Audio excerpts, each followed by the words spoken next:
Good morning guys! This is Sammy. Welcome to my vlog. For today's video guys, nakahanda na po ako kasi lalabas na ako for work.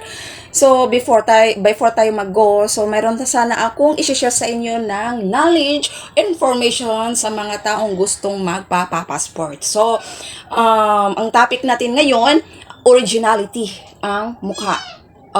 Kasi meron po akong customer guys na nagpapapassport sa akin noon. So, i-share ko sa inyo kung anong nangyari, kung bakit sila hindi pinayagan pa-passport. Oo. So, ganito yun guys. Oo. So, tayong mga babae, meron tayong iba't ibang uri ng kulay natin. Merong maputi at kayumanggi.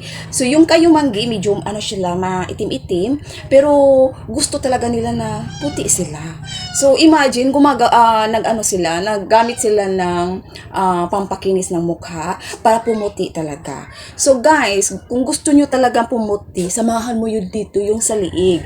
Maputi ang mukha, pero ang liig is itim. So, hindi pwede yun. So, meron akong customer na yung sa DFP hindi nila pinayagan. So, ang ginawa nila, balik originality.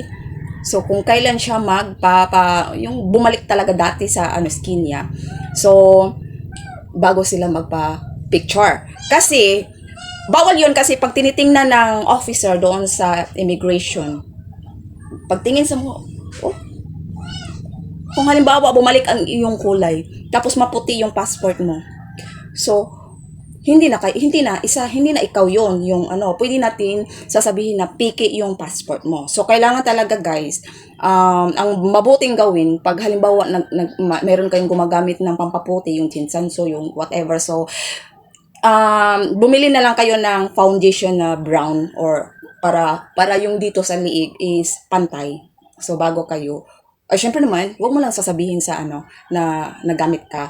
So, para pantay. Oo. So, hindi pwede na maputi dito at itim dito. So, kailangan pantay talaga.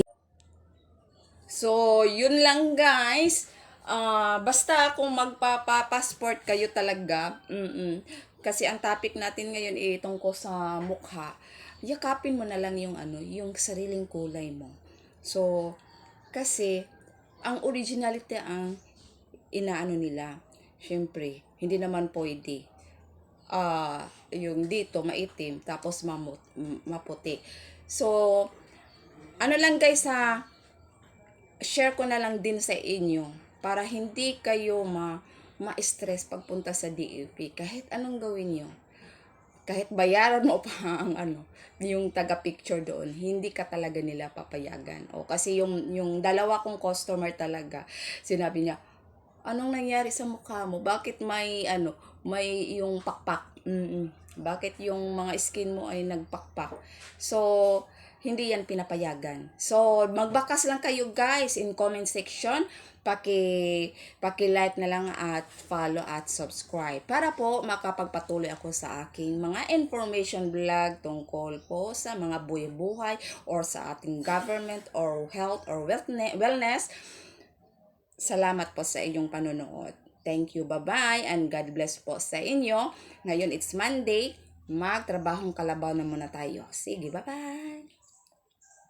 Thank you for your panonood.